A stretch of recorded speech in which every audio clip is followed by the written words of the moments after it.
ब्रजराजनगर ठारे जिलापाल श्री कुणाल मोतीराम चौहान अध्यक्षतार एक जुग्म अभियोग शुणाणी शिविर अनुष्ठित हो शिविर में स्थानीय अंचल जनसाधारण से विभिन्न व्यक्तिगत और सामूहिक समस्या विषय जिलापाल को अवगत कराइथिले। जिलापाल समस्त अभियोग को शुणा सह यार तुरंत एवं समय भित्तिक समाधान पर संपृक्त विभागीय अधिकारी मानक निर्देश देइछन्ति। एही अभियोग शुणाणी शिविर में झारसुगुड़ा उपजिलापाल श्री सव्यसाची पंडा एवं ब्रजराजनगर पौरपालिकार निर्वाही अधिकारी श्री चंद्रमणि साई समेत विभिन्न विभाग वरिष्ठ अधिकारी माने उपस्थित थिले।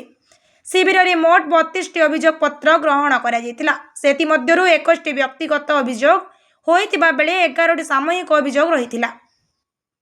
यह सहित हिताधिकारी को जिला रेडक्रॉस पांटिरु 20,000 टंकार आर्थिक सहायता राशि प्रदान करा जायतिला।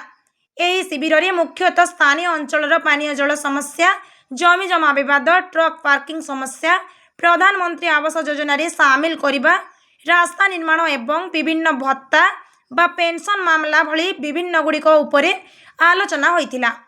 झारसुगुड़ारू घनश्याम पढ़ियारी रिपोर्ट, ओडिया भास्कर।